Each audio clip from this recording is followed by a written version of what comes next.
Carme Soler, assessora d'art i museòloga. Llicenciada en Història de l'Art i màster en Museologia i Museografia per la Universitat Autònoma de Barcelona. Becada per la Fundació Crèdit Andorrà per cursar un màster en Direcció de Museus al Bank Street College de Nova York. Professora al Centre de Formació Professional del Ministeri d'Educació i Joventut del Govern d'Andorra.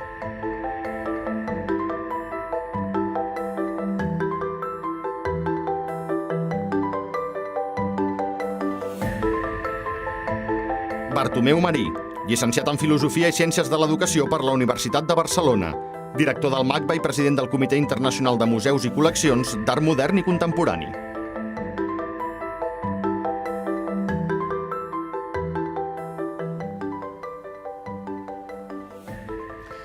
Carme, com vares començar a interessar-te per l'art contemporani? Per l'art en general, una idea molt romàntica, captivada per la bellesa que envolta l'art en general.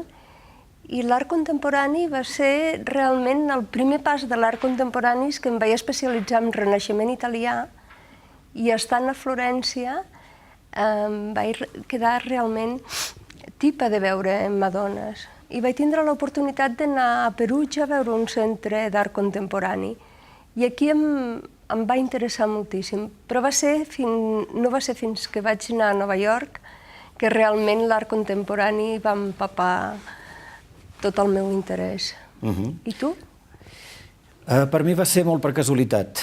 Jo venia dels estudis de filosofia i de les pràctiques més experimentals de la poesia i va ser per atzar, però atzar que molt ràpidament em va portar cap a les avantguardes més radicals, diria jo, de la creació contemporània, i després em vaig formar més o menys com a autodidacta. Jo vaig treballar sempre amb artistes, escrivint també durant una època crítica d'art i en diaris, i en aquell moment no existien els cursos de formació de comissariat.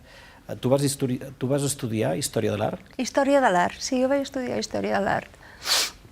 La meva formació que abans filosofia i lletres i t'especialitzaves en geografia, en filosofia, o història de l'art, la meva va ser història de l'art. Vols dir que la història de l'art era una part dels estudis de filosofia? Exacte, era una part dels estudis de filosofia i a tercer és quan agafaves l'especialitat, la branca que volies. I què recordes? Què va ser significatiu d'aquesta època de formació? Un ampli ventall d'informació i de veure. Venia d'aquí a Andorra i arribar a Barcelona, una gran ciutat, a estudiar filosofia i veure art constantment. Sí que n'havia vist quan era petita, però de forma constant. Aquesta va ser la impressió. I tu que vens d'Eivissa, quina va ser?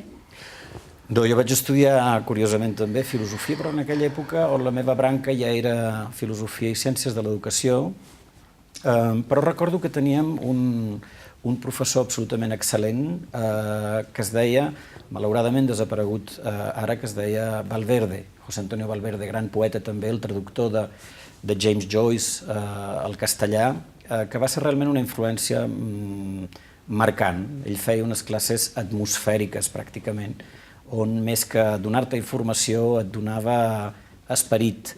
Els professors que vas tenir tu et van deixar marca, et van influir, que recordis avui? Sí, sí.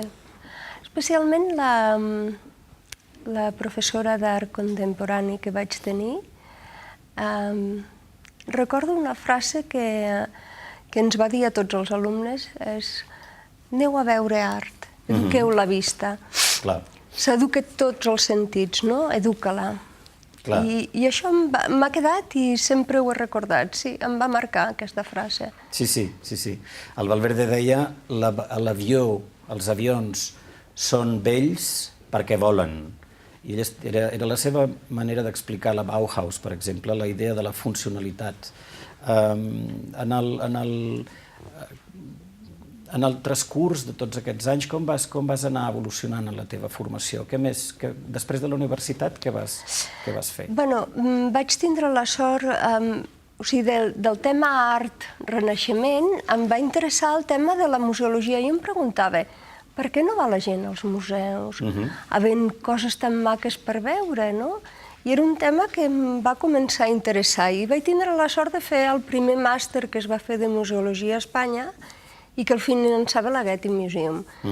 Em van becar per fer un estatge de 3 mesos a Los Angeles, a la Fundació, vaig estar al museu i a la Fundació. Llavors allà vaig descobrir el tema dels museus americans. I em va interessar molt.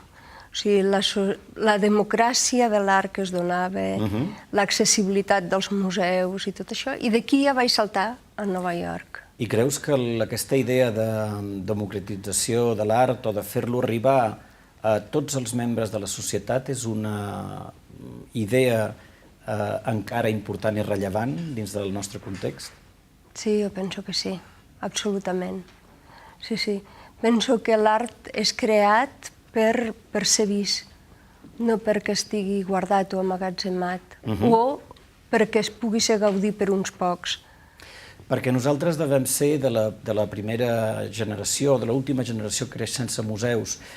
Com veus tu avui l'àmbit dels museus i no només de la museografia, sinó de la institució, de la relació que proposen, de l'art amb la gent?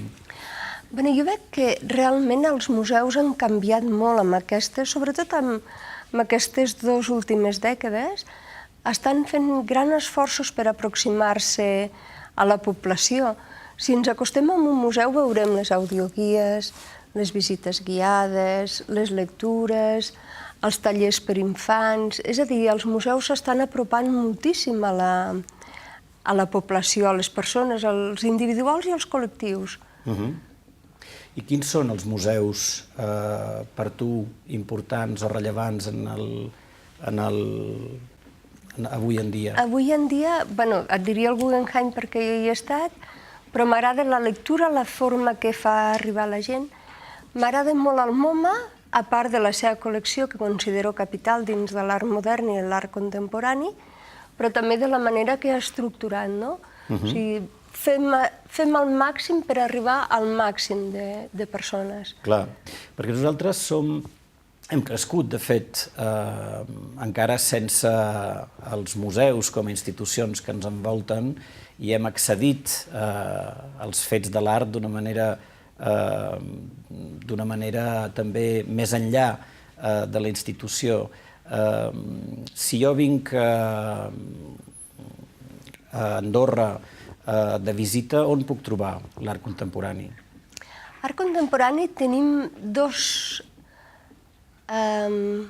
col·leccions, per dir-ho així, o 2 rutes, millor dit, 2 rutes importantíssimes amb art contemporani.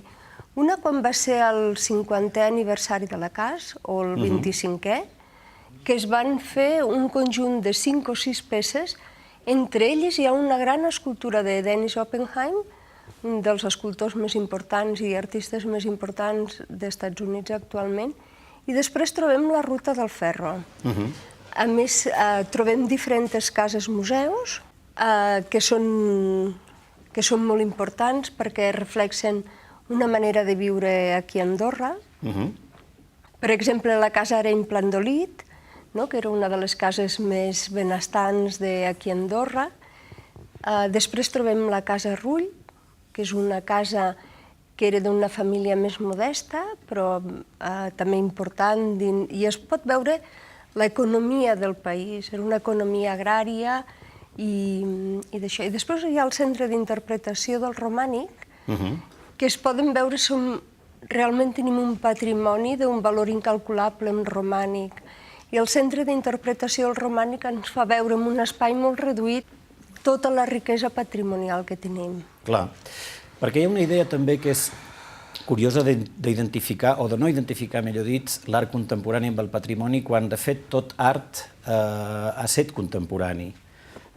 Tot art ha format part del seu moment i crec que és molt important que des de les institucions, des dels museus, des de l'educació fem perdre la por a l'art i que veiem que forma part de la vida quotidiana, ens ensenya a veure el món en el qual vivim i ens ensenya també a relacionar-nos amb el món i amb els altres. Com veus aquesta funció del museu no només com a contenidor d'objectes, sinó com a impulsor de relacions i de coneixement i de plaer.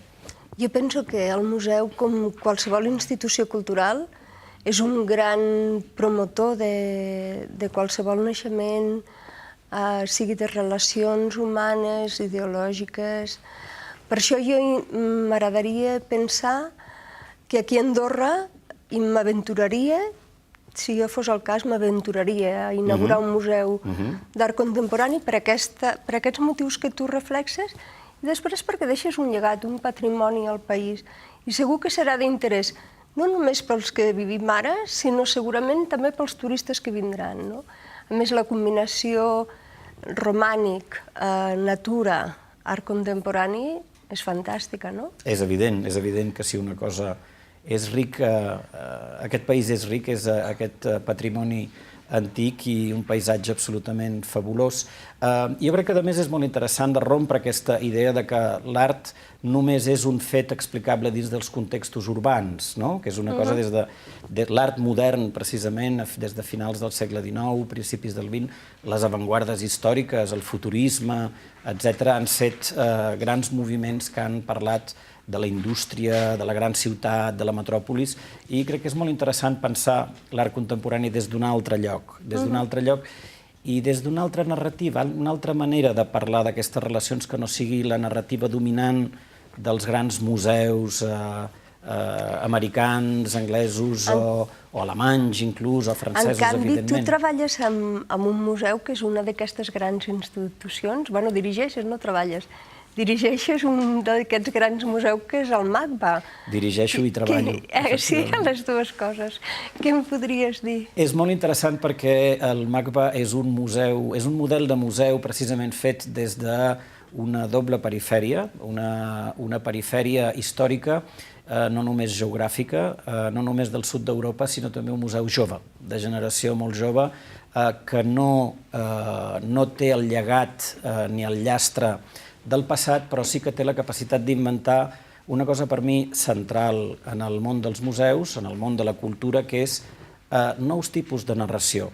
Jo crec que els objectes artístics són com a paraules que necessiten frases per tenir sentit, necessiten estar dins d'una gramàtica, i aquesta gramàtica són precisament aquelles narracions, relats amb els quals les poses a dins de la història i sobretot que et permeten o que et serveixen per aprendre a imaginar el futur. Aquesta és una de les grans raons per les quals l'art m'interessa, perquè el passat és, però l'experiència de l'art em permet també pensar que el món podria ser d'una manera diferent a la qual l'estic experimentant ara mateix. Però tu ara m'estàs parlant realment d'un tema de contingut, de col·leccions, de lectures, i què me'n podries dir de continent i contingut? Perquè el MACBA realment està en aquest tema continent, contingut... És veritat, el MACBA és un museu que és ben conegut per tenir un edifici emblemàtic de finals del segle XX, construït per Richard Meier en el cor de Barcelona, un edifici molt modern, però jo soc partidari de pensar que el museu és una altra cosa que no un edifici, és a dir, és una col·lecció, sobretot, i és un programa, és unes activitats. És curiós de veure com els museus d'art contemporani i d'altres també, el Metropolitan, per exemple, es pot considerar que és una mena de club social, però avui dia vas als museus no a veure quadros, no només a veure quadros, perdó, sinó hi vas per veure teatre, llegir, escoltar música, veure cinema. El MoMA de Nova York programava fa poc temps un concert de Kraftwerk, un grup de música electrònica mític, i crec que les relacions entre alta cultura, les grans tradicions de l'alta cultura i les subcultures populars cada dia s'està reescrivint. Però, fonamentalment, per mi, un museu és una activitat, una col·lecció, una narrativa, i si l'ajuda un edifici emblemàtic i que estigui ben fet, molt millor. Però, fonamentalment, primer de tot, és l'activitat. Parlant de col·lecció, art, la lectura que sempre intentem donar des de l'òptica dels museòlegs, i aquest tema del col·leccionisme. O sigui, a nivell popular te'n dones compte que sabem més sobre quan s'ha venut el Francis Bacon de la setmana passada que no l'exposició que està al MACBA actualment. És veritat, això és un efecte de diverses coses, entre les quals la fascinació dels mitjans de comunicació per les xifres i la part quantitativa, però també és l'efecte de que l'art s'ha convertit, en certs casos, en un problema de marques. I aquestes marques serveixen per invertir-hi i aquesta és la raó principal per les quals s'arriben a aquestes xifres astronòmiques. Però jo crec que hi ha una diferència entre la inversió en art i el col·leccionisme d'art. El col·leccionisme d'art, per mi, és un projecte vital. El col·leccionista no pot viure sense aquella o aquelles obres d'art. La inversió és un efecte diferent. Es pot invertir en art com es pot invertir en qualsevol altre sector econòmic. I no ens hem de confondre. Crec que una de les responsabilitats de les nostres feines, dins de la museologia, la crítica d'art, els museus, les exposicions, és precisament fer perdre la por al ciutadà, però també fer-li veure els valors que més enllà dels diners transmeten les obres d'art. Aquesta és la part potser més maca i més relacionada amb el món de l'educació. I penso que, com dic, col·leccionar i invertir són coses diferents que el ciutadà ha de saber veure. Per exemple, els museus col·leccionem art, no invertim en art, i sí que utilitzem o que busquem... En canvi, segurament vosaltres deveu ressentir també el mercat actual, és a dir, és com una bombolla, no? I cada vegada, depèn quins artistes, tenen un cost cada cop més elevat. Efectivament. I això, m'imagino que a nivell d'incrementar col·leccions, de les compres, adquisicions, us deu afectar també. Efectivament, però hi ha maneres de col·leccionar que van més enllà o per camins diferents dels grans noms i de les grans marques que també són molt importants.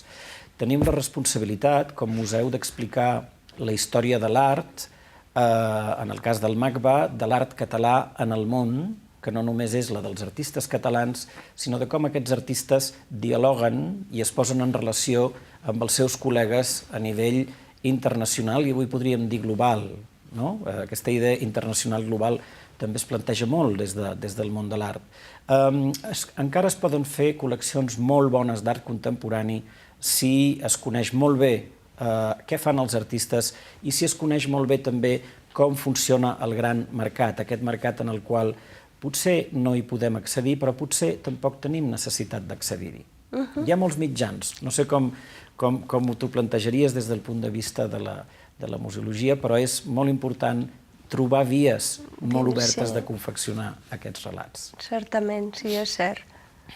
I com estàvem parlant abans de com començàvem a posar-nos en el món de l'art, però com estàs veient el present d'aquesta professió, d'aquestes professions que estem nosaltres fent? Jo penso que és una gran sort que hi hagi l'existència de museus, perquè aquests cada vegada no només formen part d'un paisatge urbà, sinó que formen ja part dels seus habitants. El fet que hi hagi aquestes institucions a les ciutats, això m'agradaria pensar que anirà increixendo. O sigui, cada vegada el ciutadà participarà més dels museus. Cada vegada hi haurà més demanda a nivell de que el museu ofereixi diferents activitats lúdiques, educatives. Aquesta és la meva projecció. Tu creus que en el fons l'experiència de l'art i els museus acabaran estan insertats dins de la línia de valor de l'educació o es quedaran dins de la línia de l'entreteniment o potser dels dos? Jo penso que estaran, perquè l'art no només són uns colors en qualsevol superfície, vol dir alguna més, vol dir uns pensaments, una forma de vida, marca un moment històric segurament, és molt més... O sigui, per mi hi ha una gran part d'educació, entenent no l'educació rígida, però sí una educació, una forma diferent de veure la vida, no? Clar. Un filòsof italià contemporani nostre deia que la poesia és l'àmbit que concilia el coneixement i el plaer i finalment potser tota aquesta dicotomia cultural, aquesta oposició entre passar-s'ho bé i aprendre coses és potser el que ens resol i el que ens ajuda a conciliar l'art. Segurament, sí. No, digues. No, com veus també no només el present, molt afectat també per totes aquestes crisis que ens envolten, sinó també el futur d'aquesta professió que hem triat? Jo veig un futur amb moltes projeccions, perquè és el que t'he comentat abans, cada vegada són institucions més instaurades a les ciutats, amb la seva comunitat. Per tant, jo animaria als joves que sí, que perdessin aquesta por, a aventurar-se, no? A ser cada vegada més creatius en el sentit de fer una recerca, què és el que necessiten les persones d'aquella comunitat, què es vol. Jo vaig néixer en un context en el qual, i vaig créixer en un entorn en el qual no hi havia televisió, recordo que hi havia ràdio amb una sola emissora, i tota la cultura era oral, pràcticament tampoc hi havia text. Avui en dia, amb les noves tecnologies, la gent jove, pràcticament els nanos, ja creixen amb els dits enganxats al teclat d'un ordinador o una tauleta o un mòbil. La quantitat d'informació i la manera com tenen els individus d'accedir a ella i d'utilitzar-la canviarà molt. De fet, ja ha canviat molt la manera com ens relacionem. Com funcionarà l'art dins d'un context tan tecnològic i tan especialitzat i tan mediat, amb tants mitjancers pel mig, fent de pont, però també de barrera? I tu llavors com veuries el tema de l'educació de l'art dins de l'escola? És absolutament necessari en el sentit que hem de crear hàbit, hem de pensar en la creació d'hàbit i que des de molt petits aquest hàbit sigui normal. Aquesta és una de les grans àrees d'inversió del Museu d'Art Contemporani de Barcelona, on hem crescut més en aquest sentit i on creiem que de fet situem la inversió més important, que és en el públic de demà. El públic d'avui evidentment ens interessa, però